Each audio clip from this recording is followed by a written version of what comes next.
दिल्ली की पिछली आम आदमी पार्टी सरकार के लिए जी का जंजाल बनी विवादित आबकारी नीति के बाद अब बीजेपी की सरकार भी नई नीति लाने की तैयारी में थी। लेकिन अचानक ऐसा क्या हुआ कि रेखा सरकार पुरानी नीति पर ही आ गई।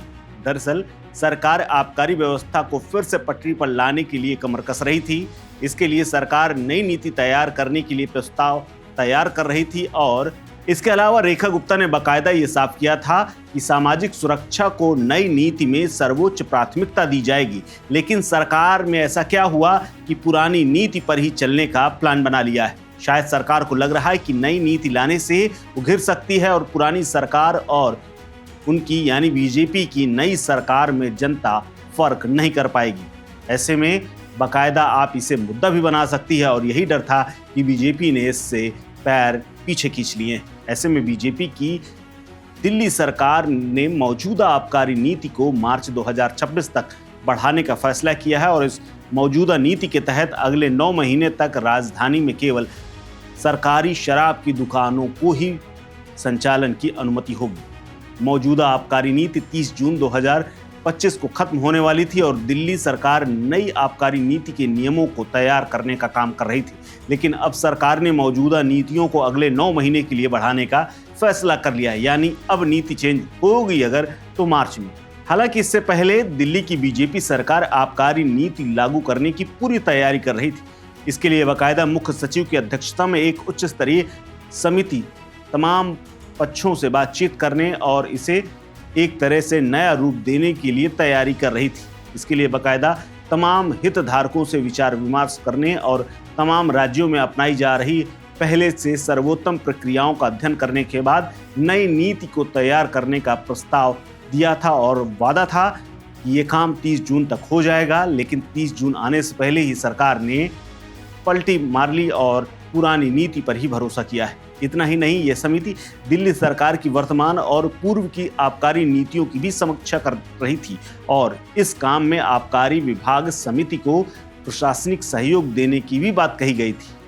मुख्यमंत्री रेखा गुप्ता ने इसी महीने की शुरुआत में कई बातें कही थी। उन्होंने कहा था कि सरकार ये सुनिश्चित करेगी कि नई आबकारी नीति का कोई भी पक्ष समाज के संवेदनशील वर्गों पर उल्टा प्रभाव न डाले और समाज के कमजोर वर्गों की सुरक्षा, स्वास्थ्य और शांति से समझौता न हो। मुख्यमंत्री ने साफ किया था कि यह समिति अपनी नीतिगत सिफारिशें सरकार के सामने रखेगी ताकि उस पर सही निर्णय लिया जा सके।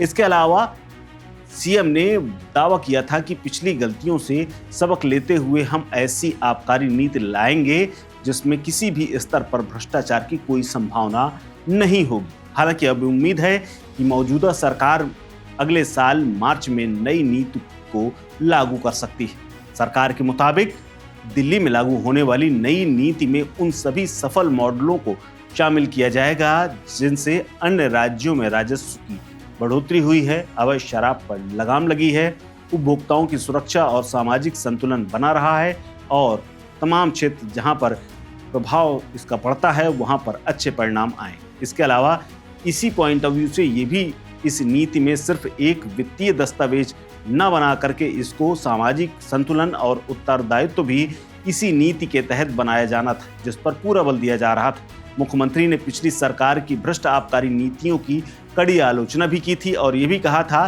कि पिछली सरकार ने जो नीति लागू की थी वो भ्रष्टाचारपूर्ण थी, पक्षपातपूर्ण थी और जनहित के विरुद्ध थी।